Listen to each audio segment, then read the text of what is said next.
This is the HTC Thunderbolt loudspeaker replacement guide. To gain access to the loudspeaker, you'll need to disassemble your phone using our HTC Thunderbolt take apart guide available at repairsuniverse.com. The loudspeaker is held in place with a small bit of adhesive.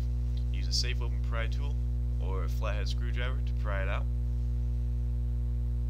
Notice the back of the loudspeaker. This is where the two contacts are, and the front is where the adhesive sits.